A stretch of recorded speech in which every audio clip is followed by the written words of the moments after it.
เขาก็ว่าถ้าเขามีงดเราต้องเอาปุ่นเอานี่ก็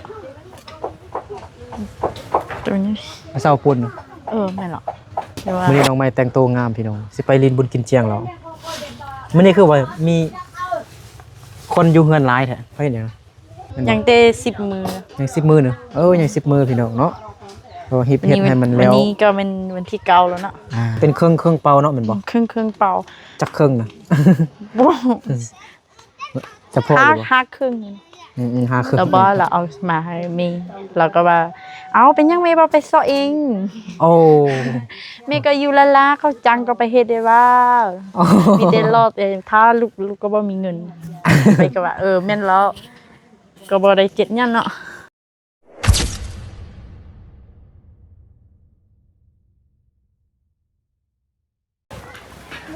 สบายดีชาวลี่สบายดีโดยสบายดีชาวลี่เป็นตากล้องพี่น้องเนาะสบายดีพี่น้องเบิดสุคนที่เคารพฮักแพงเด้อยินดีต้อนรับเข้าสู่ช่องบ่าวนึกพับไหลเส้นเก่าเหมือนเคยตอนนี้บ่าวนึกอยู่บ้านห้วยสะแงมเมืองสะยะแขวงสะยะสปปลาวเหนือเนาะ FC ก็อย่าเฝ้าเบื่อเด้อเนาะเห็นว่าบ่าวนึกมาห้วยสะแงมตลอดก็มีผู้ใหญ่เพิ่นฝากของให้น้องๆเพิ่นเนาะน้องนาลีน้องมีหน้าน้องไม้น้องแม่หางเนาะบ่นึกก็เลยจำเป็นได้มาแต่บ้านห้วยสะแงมพี่น้องเนาะFC ก็อย่าเฝ้าเบื่อเด้อเนาะก็สิมาคลิปนี้ก็สิมาเยือนเบิ่งน้องไม้แม่หางก่อนเนาะก็ใกล้เพิ่นสิลิ้นบุญกินเจียงแล้วเนาะเดี๋ยวไปทำข่าวว่าเป็นจังใดเนาะรถเข้ามาเด้เขาสิไปหันบ่ไปได้บ่จอดนี่บ่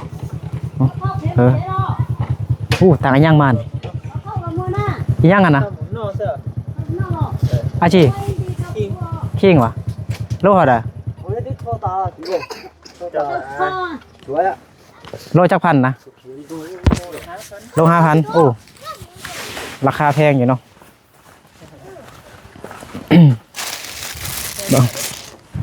ลูกเพียงมาสิมาเล่นนำเด็กน้อยเห็นใช่อันนี้บอกของน้องไม่นะขนมอยู่เป้นี่พี่น้องเนาะปึ๊บอยากกินขนมเลยวันเคลื่อนผู้เบาพี่น้องเนาะก็ขึ้นไม่น้องไม่สบายดีเด้โดยสบายดีโอ้เข้าใจขอบใจสบายดีแม่น้องไม่น้องชูเคียงใหญ่เนาะชูสบายดีก่อนจะได้กินขนมนี่เด้สบายดีผู้ใดเตรียมซบให้น้องมีหน้าเด้โอ้ลุกเด็กเองบ่ได้เฮ็ดห้องน้ำเถอะบ่นี่คือเก่าบ่คือเก่าบ่ได้เงินใหม่เขาค่ายอยู่บ่ไหมนะค่ายอยู่ไสอยู่บ้านเฮาก็ค่ายอยู่เขาค่ายตัวเท่าใดไม่หยังไม่18ไม่อีหยังไปทางเขาก็ค่ายตัวนึงคือในประมาณ40 ปลายดิ40 ปลายไม่หยัง5 คน 10ไม่18บ่คนน้ำเล็กน้อยก่อนไม่คนเป็ดเลย4 คนเป็ดเลยใช่ตู้เจ้าขอบใจคุณสาวหน่อยขอบใจก็รอจ้ะน้องสาวน้องมีนา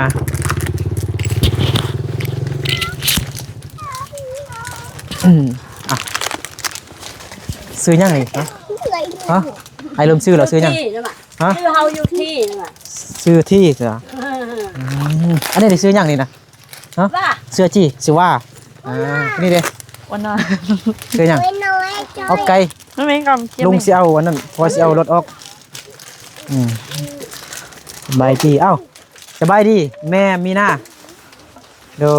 ยโอ้มาลินเงินพ่อปู่แม่ย่าเนาะ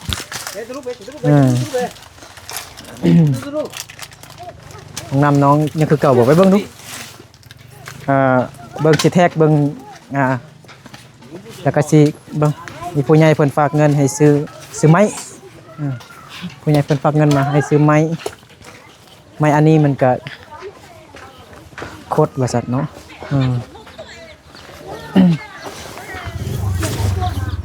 อันนี้ต้องข้างๆกันได้อยู่ติแต่บ่แม่นเอาเนาะ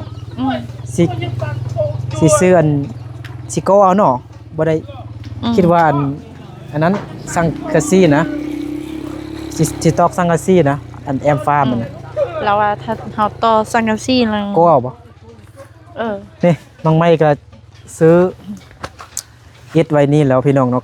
94ก้อนนั่นบ่ แม่นล่ะ 94ก่อน ก้อนละ 5,000 กีบพี่น้องเนาะอันนี้จะเป็นอิดเก่าของเขาเจ้าแล้วน้องไม่ซื้อต่อพี่น้องเนาะเพิ่นใส่บ่หมดเนาะ แม่นล่ะ เพิ่นเฮ็ดเฮือนบ่เพิ่นสิเฮ็ดเฮือนบ่เฮ็ดแล้วเหรอ เขาซื้อมาเฮ็ดเฮือนก็แล้วล่ะ อ๋อแล้วอันนี้เลือเนาะก้อนนึงมัน 5,000พี่น้องเนาะ ก้อนนึง 5,000 อันนี้400,000ปลายเนาะมันบ่หรือว่า500,000 400,000ไปไล่ตื่นนี้ตื่นละ700,000 700,000ซื้ออันแฮ่นี่ได้พี่น้องเนาะหินน้อยๆนี่นะ นั่นล่ะ เทพื้นน่าจะพออยู่เนาะ แม่นล่ะ บ่หลายดอกได้อยู่เทพื้นแล้วอันเศร้านี่ดิเอาเศร้านี่คือเก่าบ่เอ้ยจังได๋ บ่ฮู้ เอาเศร้านี่ก็เอาเด้อ บ่ได้เฮาบ่ได้เฮ็ดเฮาก็บ่ได้ฮู้ บ่ได้ทำไอ้นู่นเนาะ คั่นเราก็ว่าถ้าเฮามีงดเราต้องเอาปุ่นเอานี่ก็ตัวนี้ เอาเศร้าปุ่น แม่นล่ะแต่ว่าบ่ฮู้ อาจารย์พี่น้องขออภัยบ่นึกขอเป็นตุ้มพี่น้องเนาะเจ็บแฮงบ่นึกกลืนน้ำลายเนาะเจ็บก็มีFC ทางไทยก็แชทบอกบ่นึกว่าให้กินมะขามป้อมว่าซั่นมะขามป้อมจำเกลือกินมะนาวก็ได้ว่าซั่นบ่ถ้ากินยาสิจามอีกแล้ว เจ็บคอนะเป็นตุ่มกำลังกินยาอยู่พี่น้องกินยาได้3คาบ ไอ้ก็คิดไปมาๆเนาะก็มัน ขี้ฝุ่นนะยังขี้ฝุ่นเขาดังเข้าปากแล้วก็เป็นพยาธิสิจามอีกแล้ว ต้องเบิ่งตาเว้นก่อนแหละ เบิ่งอยู่บนห้องก็ได้น้องไหมฮอนได้อยู่บนห้องกัน ฮอนว่าเป็นหยัง ฮะฮอนมาเป็นหยัง แม่นล่ะ มื้อนี้น้องไม้แต่งตัวงามพี่น้องสิไปลินบุญกินเจียงแล้วมื้อนี้คือว่ามีคนอยู่เฮือนหลายแท้เฮ็ดหยัง อยู่เฮือนนี่อะ อีหยังนี่นะอยู่แถวนี้แหละมีบ้านนี่นะคือว่ามื้อนี้คือว่ามีคนหลายเขาพักเป็นจังได๋ บ่แม่น กาเกียมเนาะเกียมสิ เข้ามาเกียงตัดฟืนก็มาเกียงไว้ อยู่บ้านกะเกียมตัดฟืนตัดลั่ว แม่นล่ะ สิลินบุญนี่เนาะกะเกียมสิเฮ็ดกินอีหยังต่างๆเนาะต้อง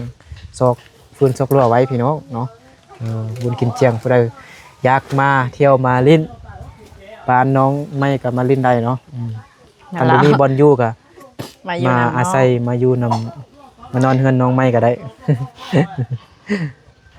เบิ่งงบเฮาบ่หลายที่คันสิซื้อปูนเสาปูนล้านปลายพุ่นแหละเสานึงก็200,000ปลายเด้250,000 600,000 7นี่แหละ ถ้าบ่มีเอาแบบนี้ก็ได้ เอาแบบนี้ก่อนก็ได้ บ่มีเงินไล่ ก็มีแต่ซื้ออันไม้อันนี้เอา มีแต่ซื้อไม้ตึง ไม้ข้าว ก็ ไม้ อีหมอหดบนกินเกียงแล้วเด้ แม่น ก็บ่มีเงินไล่ 11มื้อเนาะ ยังแต่10มื้อ ยัง10มื้อนึงยัง10มื้อพี่น้องเนาะก็เฮ็ดให้มัน วั แล้ว นี้ก็เป็นวันที่9แล้วเนาะ เราวันที่19เขาก็เฮ็ดของตอนแรก อันโทรสวมเด้ได้แล้วบ่ โท อันข้าวๆอ่ะนะบนเฮานั่งอ่ะนะฮู้บ่อันโทรซวมอันตัวอันวิทย์อันแน่หัว ได้ วิท แล้ว ย์อันน่ะได้แล้ว ได้แล้ว มีแล้ว มีแล้ว ไปซื้อมาเท่าใดไอ้คิดว่าบ่ได้ซื้อเถอะเด้ ซื้อแล้ว บอกอันผู้ใหญ่เพิ่นว่าเฮ้ยหยังโทรซวมนี่ได้คือบ่เห็นเด้มื้อนั้นบ่เห็นเด้ ไอ้ก็เอาไปอยู่เงิน เน้อ เอาไว้อยู่ไหน ซื้อเท่าใดอันนั้นน่ะ ประมาณ200,000ปลายนะ 200,000 ก็ ปลาย มีตู้400,000แต่ว่า อ่า ไปก็ว่าบ่มีงบไล่ก็เอาตู้200,000ไป โทรซวมแล้วก็ตอนนี้ยังอ้าวสังกะสีก็ซื้อแล้วเนาะ จังสิก็สิแล้ว เดี๋ยวตอนนี้ยังขาดอีกยังเด้ ค่าเต็มไม้ ขาดแต่ไม้แล้วก็ ค่า อีก เต็ ยั ม งเด้ ไม้เด็กก็ตึกหนีซื่อๆตัวเข้าว่าญี่ปุ่น อ่า ค่าเต็ม ไม้ 2อ กับ ย่าง อันสิจังไดเสาปูนนี่มันสิได้อยู่บ่มันบ่สิพออยู่บ่เนาะ งบบ่พอ โอ้ยระวังบ่ งบบ่พอที่ อย่าขึ้นน้อย ดึงจับดึงจับเตอดึงจับเตอ แมงงอดได้แมงงอดได้ อีเปลบิงกดเป๊ะจะnó tay á บอกให้เขาอย่าลิ้นนะ ai nết cháu từ ban tàu nèจะไปเตาเป๊ะ อ่ามันเอาเสาปูนนี่ก็อ่ะ4เสานี่ก็ประมาณล้านปลายพุ่นได้พี่น้องเนาะเสาหนึงก็2แสนปลายพุ่นได้ค่าส่งอีกค่าส่งอีกเป็นจังได๋คือสิแพงคักคันเอาเสาอันนี้คันนั่นก็เอาอันนี้ก่อนก็ได้สัวข้าวก่อนก็ได้ว่าเฮาบ่ได้เฮามีเงินหลายๆก่อนเฮาจึงเอาออกก็ได้ เอาออก ออกก็ได้ เอาเปลี่ยนกระดาษ เปลี่ยนเอาก็ได้อาจจะได้อยู่เนาะ ได้อยู่ ตอนนี้ก็มีแต่ซื้ออันได้ซื้อปูนอีกอันนี้เพิ่มอีกเนี่ยปูนนี่มีสิ2เป้าอันบ่ซีเมนต์น่ะน้องไอ้หนูซื้อมามันนำ2เป้าอันบ่ปูนน่ะต้องได้ก้อยได้ปูนก้อยได้ปูนเทได้ซื้อไม้18 5คูณ10 เมย์เมื่อกี้นะเมย์ก็ว่า ตอนนั้นมีไปท่านเข้าก็ว่า30ไปตัวหนึง30ไปไม่กี่ ถึกอยู่ไม่หยังไม่18หรือ5คูณ10 5คูณ10มันจะใหญ่กว่าอันนี่อันนี้18เห็นบ่ โอ้โหยังบ่ได้เห็นเลย 18 5คูณ10อันอยู่ข้างกลางเห็นบ่ตัวใหญ่ๆกว่าอัน18นี้ เออ น้องบ่เห็นเด้อ น้องเห็นแต่ว่าบ่ฮู้ว่า อีกคนนึง นี่เฮาเบิ่งก็ฮู้เลยนี่น้องอันนี้เฮ็ดอันขาวสังกะสีนะไปตอกสังกะสีแล้วก็ได้ซื้ออันอิฐนี่อีกนะนั่น ตัวนี้นะ บ่พอดอกอันนี้ ยันบ่พอ ประมาณ200 300พุ่นนั้นนี่เนาะ200พุ่นได้มันบ่พอเลย ไปกระท่านลุมตอนเข้าเฮ็ดโหนั้นเข้านะไปกระท่านเข้าเฮ็ดหมด เท่าใด เข้าว่า70ไป ฮะ 70ก่อนไป มันอันนี้เม็ดปลายสิเนาะมันบ่หรือว่า2เม็ดเม็ดปลายบ่นี่นะคันมันขนาดน้อยมันก็ได้อยู่ซั่นน่ะ เราไปว่าตัวนี้พอบ่นั่นเราก็ว่าพอมันเทื่อก็เลือไปว่าถ้าพอเราซื้อเลย ยันบ่พอเราก็ ลองมาก่อนซั่นบางทีอาจจะได้อยู่พออยู่ไม่บ่พอดอกก็ยังอยู่เด้นี่ คุยกูเบิ่งเขาเท็ดใหญ่นะ แม่น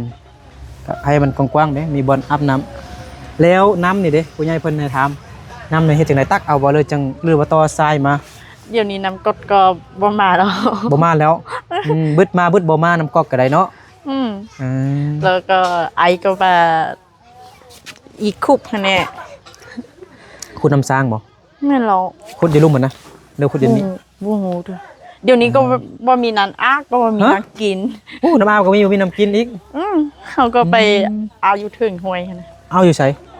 อยู่ถึง โอ้ อีกขึ้นไปซ่อนภาพนั้น เอ้าแสดงว่าไปเอาน้ำอยู่ป้าอาบอยู่ป้าแม่นบ่ แม่นเนาะเดี๋ยวนี้ก็บ่มาแล้วดิก็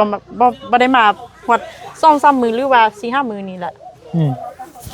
บ่คันขุดน้ำสร้างนะขุดอยู่แคมห้วยพุ่นก็ได้เอาไว้เซาซื่อๆนะหรือว่ากินได้บ่สมมุติขุดน้ำสร้างเปื้อนบ่ บ่เปื้อน เอาเปื้อนนะแล้วก็ขุดใกล้ๆเด้อ ถ้าเขากินแล้วเขาต้อง ต้ม เอาต้ม ต้มก่อนก็ได้โอเค แล้วก็มีแต่ให้ไอ้น้องก็ขุด ไอก็ลั่นก็ว่า ลั่น เอ้ยไปอันนั้ ขุ น ดช่วยกัน อันนั้นไก่ แล้ว ซ่องมีซ้ำก็ได้ ขุดแล้วก็วันนั้นเหรอเขามีเงินมีงบเขาก็ ซื้อได้มาได้น้อยหั่นนะสูบน้ำหั่นนะดูดมาเลยเอาทรายโตโยลงแล้วก็เสียบไฟแล้วก็ดูดมาเลยหั่นก็อาบมาซื้อมากินนำกันสามัคคีกันมีหลายครอบครัวพี่น้องเนาะ1 2 3 4ครอบครัว เขามีเขาก็เอาเข้าคุบเอารถมาคุบเข้าเปว่าจังหวะคนลาว ฮะ เอารถมา หืม คุบนะ แล้วก็ใส่ท่อนะ เจ้าน้ำบาดาลวะ น้ำปลาปลานะ เรียกน้ำประปาน้ำบาดาล น้ำบาดาล แป้น้ำประปาน้ำประปาเอาอยู่ห้วยพุ่นน้ำประปาน่ะ อ๋อ แต่มันไหลเข้าในเฮือน เขาก็มา น้ำบาดาลเจาะน้ำบาดาล แม่นหรอก แพง16-17 ล้านพุ่น แม่นหรอกเขาก็เห็นอยู่ถึงอยู่เลยอยู่กบ เห็นอยู่เห็นแล้ว แพ ข้างล่างตลาดนั่นข้างๆตลาดเจ้าน้ำบาดาลก็ได้คำมีเงินเดือนมันแพง บ่ พี่ มี น้อง เงินเข้า 20,000กับ30,000เด้ เข้า 20,000กว่า20,000กว่าบาท 3-4ครอบครัว 15-16 ล้าน เข้า3-4ครอบครัวมาเฮ็ดพันกันจำได้ จ่ายเงินนำกันเนาะ แม่นหรอก เก็บกันเนาะพวกเฮานี่สิกับพวกเนี่ยพวกละ บ่มีเงิน พวกละ4ล้าน5ล้านไป เวลา4ล้าน5ล้านแต่ว่า 3ล้านไป เงินใจนี้ก็บ่พอแล้วเด้เดี๋ยวนี้นะ น้องมายังติดหนี้เขาอยู่นึงไม่แต่ขุดน้ำสร้างกันแหล้วคือไอ้เว้าเมื่อกี้นั่นแหละมีเงิน มีแต่ นั่นแหละเขาก็ซื้อได้เอาซื้ออันไส้น้ำหันเขียวๆหันมาโตมาอยู่บ้านเพิ่นไอ้ก็เอาอันนั้นเด้เอาได้เห็นเด้แต่ว่าซื้อ2ครั้งแล้วนำใหญ่มาแล้วมันไปนำยังบ่ได้ซื้อมาเท่าก็ได้ แม่นหรอก ได้ดูดน้ำอ่ะเนาะ เสียไฟก็ดุบมา นั่งยี่ได้ปะ นั่งได้แต่ว่าอย่างเพื่อน น้องนั่งได้ปะ เพื่อน นั่งอยู่ทางนี้มันแจงดีขนาดนั้นเลยอยู่ทางนั้นมีคนร้ายเหรอรบกวน มีเอยกับเวยไทย เจ็บหัวแล้วเป็นเจ็บหัวแล้ว ไอ้ก็ยังไปยัง ไอ มาขี่รถไปมาก็เจ็บ เป็นไอแล้วก็ไอแห้งนะไอแห้งแล้วก็เจ็บหัวพร้อม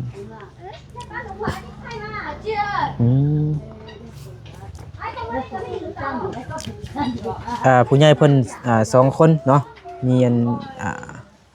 ไอสังการเนาะไอสังการฝากเงินให้น้องไม่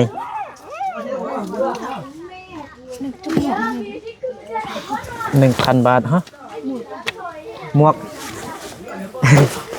อยู่ใส่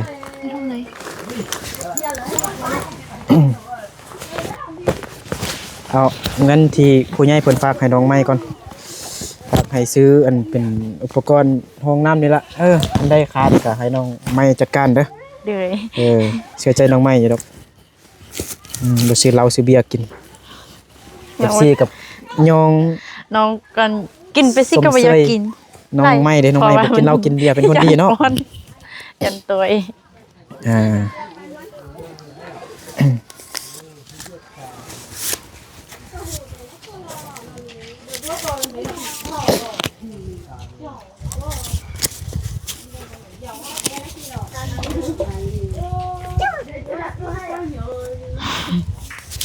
ไปซื้อปลาได้เมื่อกี้เงินสดยังเหลือ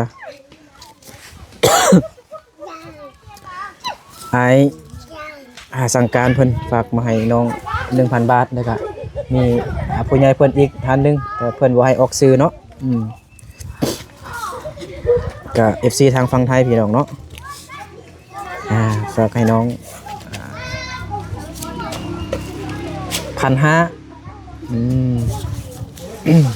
เอาไหม ขอบคุณที่ผู้ใหญ่ใจบุญที่ช่วยเหลือน้องมาตลอด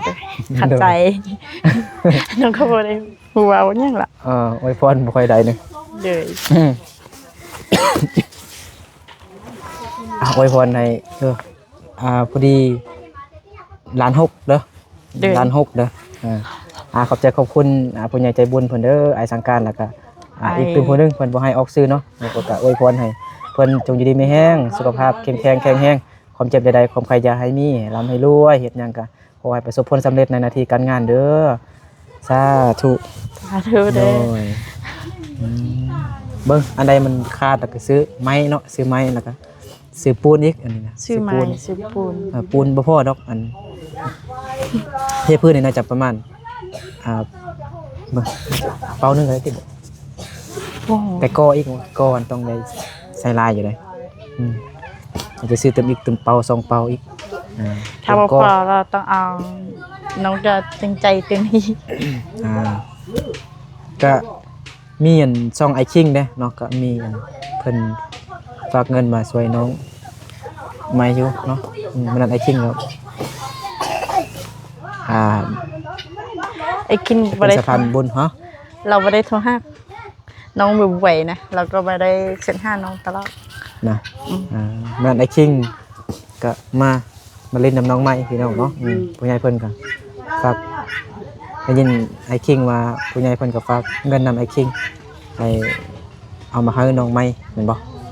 แม่นแล้วก็เอามาให้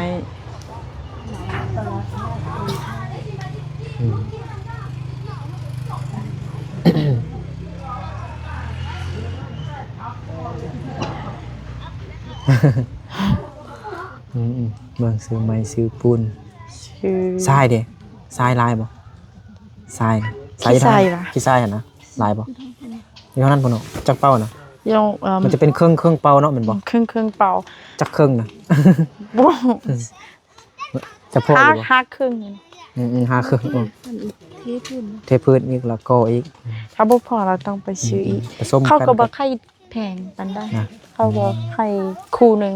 คู่ใหญ่ๆนะคู่สีขาวนะคู่หนึง โอ 15,000 เคก็ลองเริ่มเบิ่งมื้ออื่นมื้อนี้ก็ได้นะ มื้อนี้ถ้าตัวเองเราสิ อ่า เฮ็ดให้ ได้เงิน ไอ้หนู แล้วไป ก็ ซื้อ ได้ไปตีมาเลยยานบ่มีเงินให้ลูก อืม เราก็ตับได้แต่ว่าบ่มีจับไปตี อ๋อ ว่ามื้อ บ่ อื่น มีเงินกินเที่ยงได้บ่เนาะบ่ได้กะเกียมบ่เนาะบุญประเพณีของชนเผ่ามงบุญกินเที่ยงพี่น้องเนาะนอเป็ดเจ้าแม่นบ่ แม่น เออต้อง ต้อง มี เกียง เงินง่อยเด้ลิ้นเที่ยวบ่เที่ยวไกลก็เที่ยวอยู่บ้านเฮานี้แต่ไม่มีเงินซื้อนั่นซื้อนี้บางทีอาจจะมีเขาเจ้าเอาขนมอีหยังต่างๆมาขายเนาะก็ได้ เขา ซื้อ ก็เอา กิน ข้างนอกเด้ ไปตลาดใหญ่อยู่นี่บ่มันจะขายบ่ เขาจะไข่ดี เขาบ่เฮ็ดหยังเนาะ เอาไปเฮ็ดงานก็มีเด็ดน้อยลิ้นไล่ เด็กน้อยหลายได้บ้านน้องไม้นี่นะแม่น้องไม้น่าจะบ่ไปถ่ายคลิปพี่น้องเนาะน้องไม้บ่มาถึงว่าน้องไม้มากับน้องไม้ก็บ่ให้ถ่ายคลิปแล้วน้องไม้น้อยพี่น้องนอนอยู่ฝั่งนั้นพุ่นบ่นึกก็บ่ได้ตัดขาดครอบครัวนี้ดอกแต่ว่าบ่นึกก็ มือได้ก็ มีแต่ฝากขนมไปให้ มือวันนี้เราก็แม่เราก็มาโทรให้เราว่าบ่เราเงินเดือนอ้อแล้วเราบ่เราเอามาให้แม่เราก็ว่าเอาเป็นยังแม่บ่ไปซอเอง โอ้ แม่ก็อยู่ละลาเขาจังก็ไปเฮ็ดได้ว่ามีแต่รอดถ้าลูกก็บ่มีเงินไปก็ว่าแม่นแล้วก็บ่ได้เจ็ดหยังเนาะก็บ่ได้เจ็ดหยังลูกเว้าก็ดีแล้วเด้ ทั้งลูกทั้งแม่คือกันว่าบ่ฮู้ว่าสิตัดสินให้ผู้ใดดีผู้ใดบ่ดีหั่นนะ ต้องเฮ็ดช่วยเด้ ผู้ใดมันผู้ใดขยันอีหยังหั่นนะ เราก็โทรให้ลูก2เส้นนึงมาให้เราซื้อผักซื้ออันนั้นกิน แม่ก็อยู่ละละพ่อก็อยู่ละละผู้หนึงก็เบิ่งลูกก็ได้ผู้หนึงไปหาน้ำ โอ้ เขาไปหา น้อง นี่ น้องหยังก็ น้องชง น้องชง น้องชงก็เบิ่งน้องก็พอได้แล้ว เบิ่งก็พอได้แล้ว2คนไปเฮ็ดไปจังเขาก็จังตามมาด้วย น้องไม้ก็ ไปบ่แม่นไปหาเงินเนาะไปลิ้นซื่อๆหาเงินก็บางทีก็ได้บางทีก็บ่ได้ได้ก็ได้มาแล้วก็ไปเที่ยวไปลิ้น มื้อวันนี้แม่เราก็โทรหาว่าซื้อได้สุกโมงแล้วบ่แล้วก็บ่ได้ เป็นหยังแล้วก็บ่มีเงินซื้อดิเอ้าก็ไปหาเงินแล้วเด้บางคนเขาก็อยู่บ้านเขาก็ซื้อได้แล้วอะบ่ซื้อบ่ได้มันแพง 4แสนก็มี4-5แสนก็มีเด้ มื้อวันนี้ บ่ต้องเอา ก็ แพงเทื่อ ซื้อเฮาล้าน4แสนไปนะ4แสนไปเดี๋ยวว่าบ่งานปานใดเฮาก็น้องตู4แสนไปถ้าเฮางานก็งานแล้วไว้ก็ว่าซั่น เราก็เบิ่งตามฐานะเฮาคันเฮามีเฮาก็ซื้ออันแพงๆกันได้แต่ว่า อันนี้เฮาก็ซื้อมันแพงเกิน แพง ฐานะเฮามันก็ มีเงิน มันก็บ่ค่อยโอเคปานใดเออ ถ้าเฮาน้อง คัน ตู มันจำเป็นแท้ๆจำเป็นแท้ๆ อ่ะไอ้ตลอดเจ็บคอพี่น้องเว้าเรื่องน้องใหม่น้อยอยู่ฝั่งนั้นเพิ่นก็เจ็บคอแล้วมันเจ็บ มือวันถ้าก็เรามาแล้วเราก็เราคิดว่าไอเอาเงินไล่ให้ค่อยนะเราคิดว่าไอนึกมาแล้วเอาเงินเอาเข้ามาให้เจ้าดีกว่าเด้อบ่ เราบ่เอาเงินไล่ถ้า บ่มี เขา ไม่เอาแต่ขนมให้ซื่อๆก็บอก ถ้า ซื่ เขา อ เอาให้เราก็เอามาให้เราเป็นคนดีดิถ้าเขาบ่เอาให้เราก็บ่มีเอาให้ดิ เราบ่ได้เห็นหยังไรไปก็ว่าฉะนั้นเราก็คิดว่าเขาเอาเงินมาให้เจ้าบ่แม่นเขาบ่เอา ๆน้ เงิ อง น ใหม่ก็ว่ามื้อหน้าคันเราทำนี่ก็น้องใหม่ก็ว่าคันแม่น้องใหม่มาทำน้องเอกก็น้องว่าคนเป็นคนขยันคนมั่นเขาเจ้าก็ฝากขนมฝากของกินฝากเงินให้ นั่นเรา บ่ค่อยมั่นเด้ขยันเด้ เราคิดว่า บ่ได้งองท่าแต่งเครื่องบริจาคที่ก็เว้าไป แม่น เราก็คิดว่าแม่นเขาเอามาให้เราก็ว่ามื้อวันนี้เห็นไอ้นิดบาทเราเอาเครื่องหรือว่าเอาเงินมาให้จีเขาจะบ่แม่นเขาบ่เอาให้ถ้าท่านอีซีบ่เอาให้เราบ่มีผู้ใหญ่ทำบุญเอาให้น่ะบ่เราบ่เอาให้เราบ่มีเงิน อ่า เราก็เหมือนเราก็เหมือนเฮานี่แหละ บ่ เราก็ โอ้ใช่ไหมอันนึกบ่มีเงิน ถ้าผู้ใดดีแล้วผู้ใหญ่เพิ่นก็ฝากเงินมาให้สินะบอกจังซี่ รอลุกเรามาเราก็ให้ท่านว่าเอ้ากินบ่มีเขาวกินเราเห็นอยู่ได้เราก็ว่าเอ้าก็อบค่อยโอ้ยค่อยอดบ่ได้พอเราก็ ประมาณนี้เหรอ อ่า ลุกไอ้วิ่งก็มาลินอยู่นี่ตลอดนะ อ่า เราไปกับท่านว่าเอาบ่มีเขาวกินเราเห็นอยู่ได้เราก็ว่าบ่มีกินก็อุบอดเอาก็ค่ะโทษบ่ได้จับมือแล้ว2-3มือแล้วค่อยก็ว่าเอ้ยถ้าค่อยอดบ่ได้แล้วค่อยตายแล้วนะ แม่น้องไม้น้อยมาอดเขาตัวเองอดได้แต่ว่าลูกก็เนาะ ลูกก็ไปกินน้ำไม่ย่าเลย อ๋อลูกไปกินน้ำมันยา แม่นหรอ บ่สั่งสิเว้าแล้วโอ้ยเมื่อยละ ลูกก็ไปกินน้ำไม่ย่าตอนนั้นเห็นน้องชวนมาแล้วค่อยก็ท่านว่าไปกินเขาวอยู่ไสกินน้ำไม่ย่า อืม พ่อแม่ก็สดบ่ได้แล้วกินน้ำไม่ย่าค่อยก็ว่ามีแม่ย่าก็ดีแล้ว โอเคเอาไปกลับก่อนเอาบ่ ไปลิ้นน้ำน้องอัน มีนากับนาลีก่อนพี่น้องเนาะก็คลิปนี้ก็เอาเงินที่ผู้ใหญ่เพิ่นเนาะไอ้สังการแล้วก็อีกเต็มคนหนึงก็เพิ่นก็บ่ให้ออกชื่อพี่น้องเนาะมี2คนเนาะผู้ใหญ่ใจดีเพิ่นฝากเงินให้น้องใหม่เนาะไอ้สังการฝากให้ 1,000 บาทแล้วก็มี FC อีกตืมท่านหนึงฝากมาให้1,500 บาทพี่น้องเนาะบ่นึกก็ได้แลกเป็นเงินกีบเนาะก็ให้น้องแล้วเนาะล้านแสนกีบเนาะบ่นึกก็ซื้ออาหารของกินให้น้องได้เมื่อกี้เนาะขนมเอาให้อันลูกชายน้องใหม่กันจับได้บ่บ่มี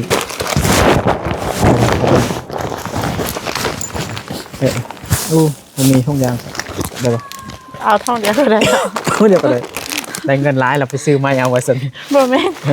ไปอยากให้กินไล่ มากินไล่นะ เดี๋ยวนี้มันก็ยำเน่าแล้ว หนาว ยันเรา เขียวแมง คอ